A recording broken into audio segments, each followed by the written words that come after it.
tạm đình chỉ công tác để điều tra đối với cán bộ Trung tâm Hỗ trợ Xã hội ở thành phố Hồ Chí Minh bị tố dâm ô trẻ em. Công an quận Bình Thạnh phối hợp với các đơn vị liên quan đang làm rõ những cáo buộc dâm ô đối với nam cán bộ thuộc Trung tâm Hỗ trợ Xã hội thành phố Hồ Chí Minh. Liên quan đến vụ cán bộ Trung tâm Hỗ trợ Xã hội thành phố Hồ Chí Minh bị tố dâm ô hàng loạt bé gái, Trung tướng Lê Đông Phong, Giám đốc Công an thành phố Hồ Chí Minh đã chỉ đạo các đơn vị nghiệp vụ nhanh chóng vào cuộc điều tra, xử lý nghiêm.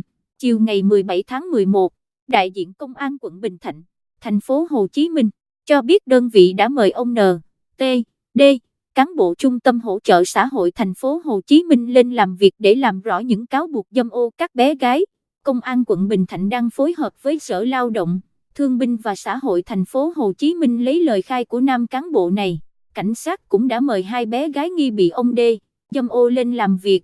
Đại diện Công an quận Bình Thạnh nói và khẳng định sẽ xử lý nghiêm nếu người này có dấu hiệu phạm tội. Ông Lê Minh Tấn, Giám đốc Sở Lao động, Thương binh và Xã hội thành phố Hồ Chí Minh, cho biết đã nhận được thông tin liên quan đến vụ việc trên.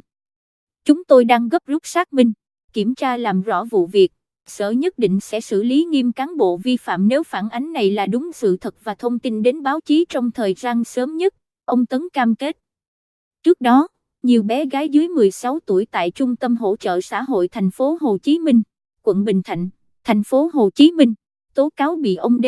dâm ô. Cụ thể, người đàn ông này bị cáo buộc sờ, bóp ngực, đụng chạm vùng kín các bé gái và yêu cầu các nạn nhân chạm vào bộ phận nhạy cảm của ông ta.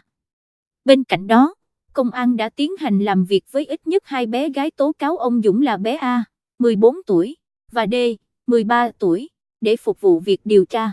Một nguồn tin riêng của phóng viên cho hay, ông Dũng bước đầu thừa nhận hành vi dâm ô hai bé gái là và D. Tuy nhiên, ông NAI lại biện minh rằng hành động được thực hiện trong lúc bản thân thiếu bình tĩnh và đã sử dụng rượu bia. Ngày 14 tháng 11, hai bé gái dưới 16 tuổi đã có đơn tố cáo gửi báo chí và cơ quan chức năng tố cáo hành vi của nam cán bộ này. Cảm ơn các bạn đã xem kênh và đừng quên đăng ký để theo dõi những video mới nhất trên kênh của chúng tôi.